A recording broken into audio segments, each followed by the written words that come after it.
Think you've seen every sci-fi flick worth watching? Think again. Behind the silver screen lurks a shadow realm of banned, yanked, and censored science fiction the studios desperately hoped you'd forget. Movies so controversial, they vanished overnight, leaving nothing but whispers and bootleg tapes. Ready to discover the sci-fi treasures that powerful forces didn't want you to see? A Clockwork Orange, 1971. Stanley Kubrick didn't just make a movie with A Clockwork Orange. He unleashed a cultural bomb that British authorities couldn't defuse. This ultra-violent dystopian masterpiece depicts a future where juvenile delinquent Alex DeLarge undergoes experimental psychological conditioning, only for everything to spectacularly backfire. The film sparked a wave of alleged copycat crimes across England so intense that Kubrick himself pulled the movie from UK cinemas. Let that sink in. The director, not the censors, yanked his own film from theaters. For 27 years, Brits couldn't legally watch it until after Kubrick's death in 1999. The film's withdrawal created an underground cult following, with fans crossing the channel to France just to catch screenings or trading grainy bootlegs like contraband. Critics were split down the middle. Some hailed it as a visionary masterpiece, while others called it a film about brainwashing that brainwashes the audience. The controversy only fueled its mystique. Malcolm McDowell, who played Alex, later said the role nearly destroyed his career, as directors couldn't see past his ultraviolent character. What's truly mind-blowing is how accurately Kubrick predicted our modern obsession with both senseless violence and performative rehabilitation. The film grossed $26.6 million on a $2.2 million budget, despite being effectively banned in its director's adopted homeland. The Day the Earth Stood Still, 1951. Cold War paranoia meets alien visitation in this sci-fi classic that government officials tried to bury. When mysterious visitor Klaatu and his indestructible robot Gort land in Washington, D.C., they bring a message so controversial that theaters in several military towns yanked it from screens. Why? Because it dared to suggest that maybe, just maybe, global cooperation might be better than nuclear annihilation. The film was secretly investigated by the FBI, with director Robert Wise being questioned about potential communist sympathies. Theater owners near military bases reported pressure from authorities to cancel showings, with some claiming government agents actually showed up to monitor audience reactions. The famous phrase, "Klaatu barada nikto," became a code among sci-fi fans, a wink to those who understood the film's suppressed message. What really rattled cages was the Christ-like portrayal of Klaatu. He takes the human name Carpenter, dies, and is resurrected, and threatens divine judgment on humanity. Religious groups protested, while scientists secretly applauded its pro-peace message. Bernard Herrmann's eerie theremin heavy score created a sound that defined alien encounters for decades. Despite the behind-the-scenes censorship, the film grossed $1.85 million in its initial run, a respectable sum that would have been much higher without the interference. Today, it's regarded as one of the most politically subversive sci-fi films ever smuggled past Hollywood censors. The Thing, 1982. John Carpenter's Frozen Nightmare. The Thing didn't just bomb at the box office, it got actively yanked from theaters to make way for a friendly alien named E.T. Universal Pictures pulled this paranoid masterpiece from screens after just 2 weeks, when test audiences recoiled from its graphic body horror and nihilistic ending. The film follows a group of Antarctic researchers who encounter a shape-shifting alien that perfectly mimics its victims. Rob Bottin's revolutionary practical effects showed human bodies splitting open, heads detaching to scuttle away on spider legs, and blood that literally jumps to escape testing. These scenes were so disturbing that several theaters in the Midwest canceled showings after complaints from horrified parents who mistakenly brought children. Critics savaged the film, with Roger Ebert calling it a great barf bag movie. The backlash was so severe that Carpenter fell into depression, believing his career was over. But here's the kicker. The Thing found new life on home video, building a cult following that recognized its genius. Special effects artists worshiped the film, studying Bottin's techniques that were created without computers or digital tools. The studio's decision to bury The Thing ranks among Hollywood's biggest blunders. A film initially seen as a disgusting flop is now considered one of the greatest horror sci-fi films ever made, influencing everything from Stranger Things to video games like Among Us. Brazil, 1985. Terry Gilliam's dystopian masterpiece, Brazil, didn't just face studio interference. It sparked an all-out war that nearly erased the film from history. When Universal chairman Sid Sheinberg decided the film's bleak ending wouldn't fly with American audiences, he ordered an unauthorized Love Conquers, all cut that butchered the film down to 94 minutes and slapped on a happy ending. Gilliam, refusing to see his vision destroyed, went nuclear. He secretly screened his original 142-minute version for Los Angeles film critics, took out a full-page ad in Variety, asking Sheinberg, "When are you going to release my film, Brazil?" and essentially waged guerrilla warfare against his own studio. The critics sided with Gilliam, awarding his version Best Picture, Director, and Screenplay from the Los Angeles Film Critics Association. The studio blinked first, reluctantly releasing Gilliam's cut in a handful of theaters before quickly pulling it. The Love Conquers All version was shelved, only to be resurrected years later as a cautionary tale about studio interference. Gilliam later revealed he smuggled film reels out of the editing room in garbage bags to prevent the studio from destroying his original cut. What makes Brazil so remarkable is how accurately it predicted our modern surveillance state, corporate bureaucracy, and plastic surgery obsession decades before they became reality. The studio tried to bury Gilliam's prophetic vision, only to see it become more relevant with each passing year. Robocop, 1987. Paul Verhoeven's ultra-violent sci-fi satire, Robocop, was so graphic that the MPAA sent it back for cuts 11 times. Even after those revisions, several theater chains refused to screen it, and some that did yanked it after opening weekend due to audience complaints about its extreme content. The film follows Officer Alex Murphy, brutally gunned down by criminals and resurrected as a cyborg law enforcer in a dystopian Detroit ruled by corporations. The original cut contained scenes so disturbing that even hardened film crew members had to look away. The infamous boardroom scene where an ED-209 robot malfunctions and liquefies an executive with gunfire caused multiple walkouts during test screenings. In Bible Belt states like Arkansas and Oklahoma, theater owners pulled the film after church groups organized protests outside cinemas. What the protesters missed was Verhoeven's brilliant subversion. Beneath the ultraviolence lurked a scathing critique of Reagan-era corporate power, privatization, and media sensationalism. The film's production company, Orion Pictures, nearly shelved the movie entirely when executives first saw Verhoeven's cut. Producer John Davison later revealed they seriously considered writing off the entire $13 million budget as a loss rather than releasing what they viewed as unwatchable gore. Robocop ultimately triumphed, grossing $53 million despite being effectively blacklisted by major theater chains. Its blend of graphic violence, religious symbolism, and anti-corporate messaging created a template for subversive sci-fi that filmmakers still study today. Event Horizon, 1997. Horror meets sci-fi in Paul W.S. Anderson's Event Horizon, a film so disturbing that Paramount executives demanded massive cuts after test audiences literally fled screenings.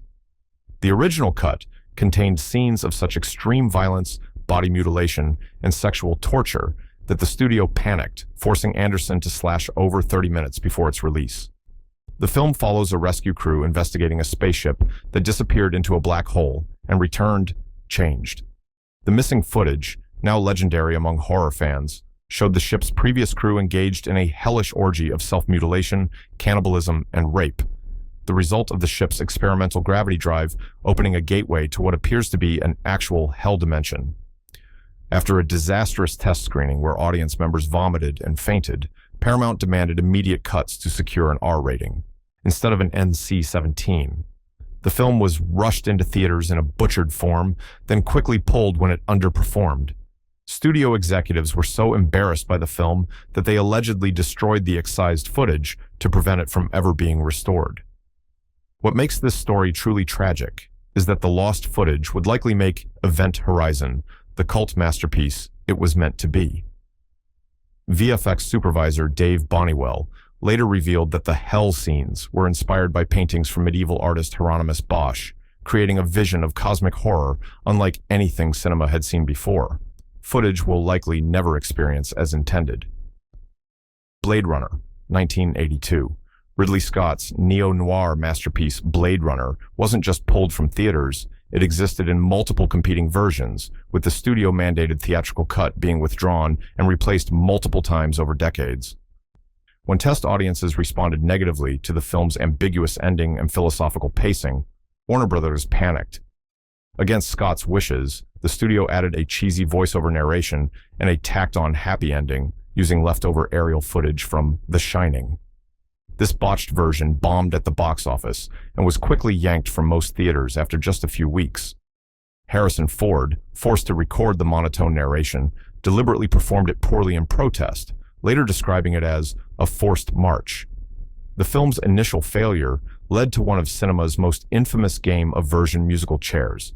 The original theatrical cut was withdrawn and replaced with an international cut, then a director's cut that wasn't actually directed by Scott, followed by a proper director's cut in 1992, and finally the final cut in 2007. Each release effectively erased the previous version from circulation. What's mind-blowing is how Blade Runner predicted our current world with uncanny accuracy, from digital billboards and video calls to corporations more powerful than governments and questions about artificial intelligence rights. The studio tried repeatedly to bury Scott's prophetic vision, only to see it repeatedly resurrected as audiences caught up with its genius. Howard the Duck, 1986. George Lucas followed his Star Wars triumph with possibly the most spectacular sci-fi failure of all time. Howard the Duck wasn't just pulled from theaters, entire cinema chains yanked it within days as audience revulsion spread like wildfire. This bizarre adaptation of the Marvel comic about an anthropomorphic duck transported to Cleveland was so toxic that Universal executives reportedly explored ways to legally disown the film. The production was plagued with problems from the start. Lucas originally planned an animated feature, but switched to live action using actors in duck suits. When that proved disastrous, they pivoted to animatronics that constantly malfunctioned. The film's implied romantic relationship between Howard and human character, Beverly, Leah Thompson, horrified audiences, with the infamous duck condom scene causing walkouts across America. Theater owners reported families storming out, demanding refunds, with some cinemas offering apology coupons to disappointed customers. Critics were merciless. Leonard Maltin gave it a bomb rating and quipped, "In case you're wondering, it's every bit as bad as you've heard." The film lost over $21 million, nearly bankrupted Lucas's Industrial Light and Magic, and was pulled from most theaters after just 2 weeks. Lucas was so traumatized by the experience that he sold Lucasfilm to Disney decades later, partly because of it. Ironically, the film has found a second life as a camp classic, with Thompson herself embracing its bizarre legacy at fan conventions. The Lawnmower Man, 1992.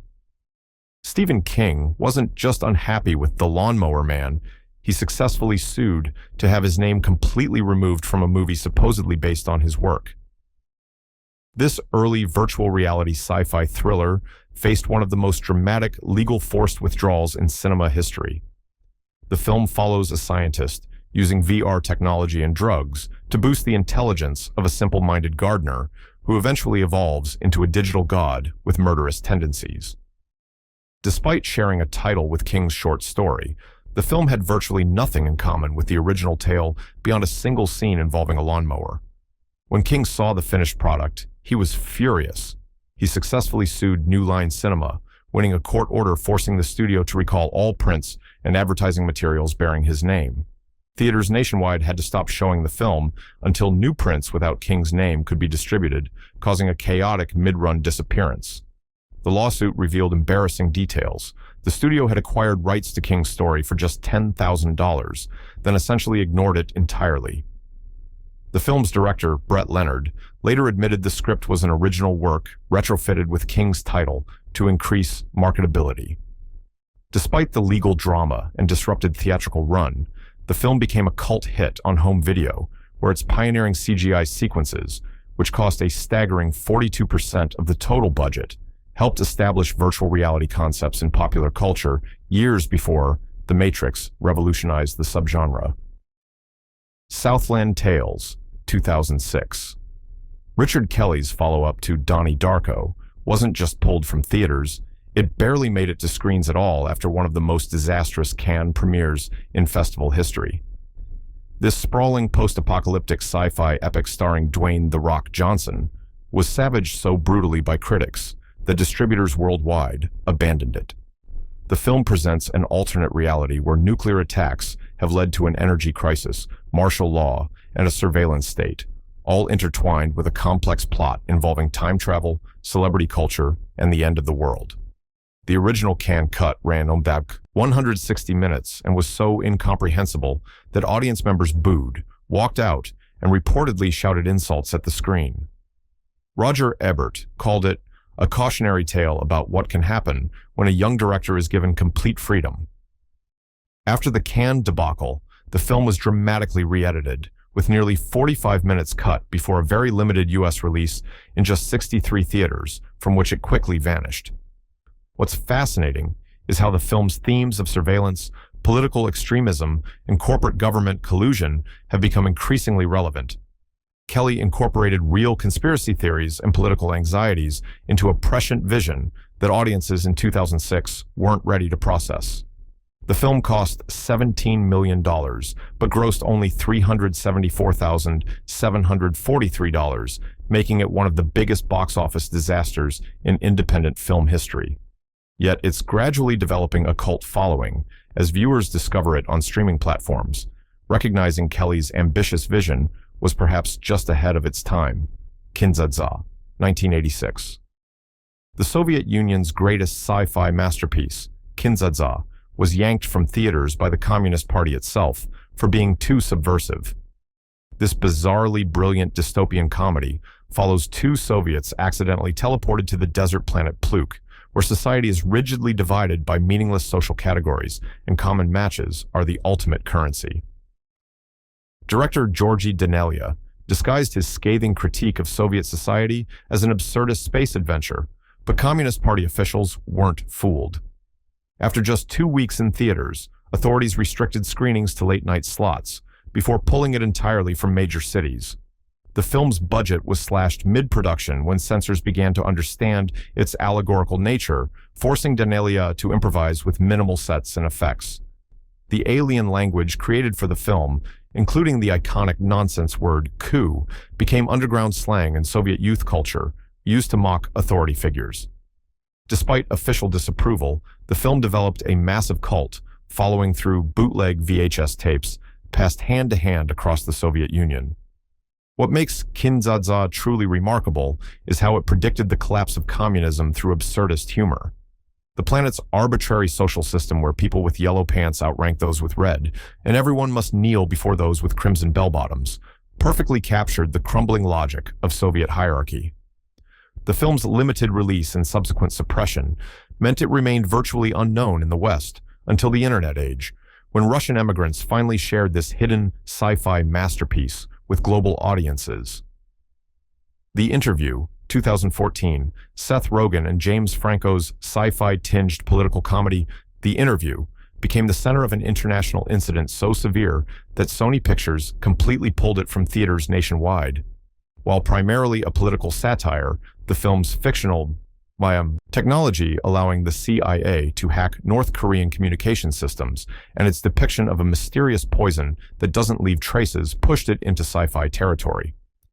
The trouble began when hackers, widely believed to be working for North Korea, breached Sony's entire computer network, leaking unreleased films, embarrassing emails, and employee personal data.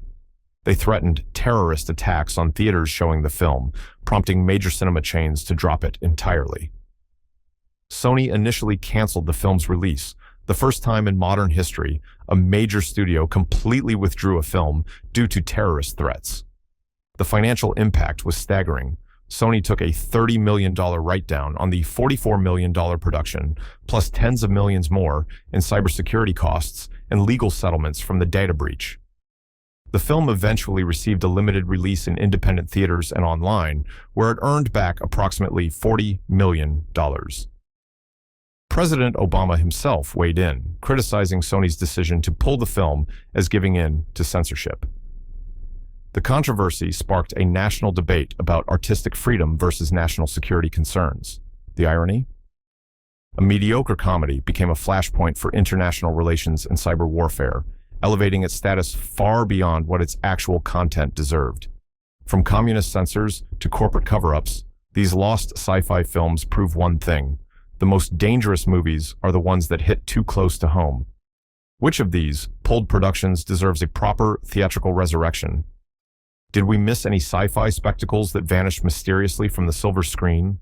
Drop your conspiracy theories in the comments below, and ask yourself this: in an age of streaming and digital distribution, is it still possible for powerful forces to completely erase a film from existence? Or are we just one whistleblower away from discovering Hollywood's most buried treasures?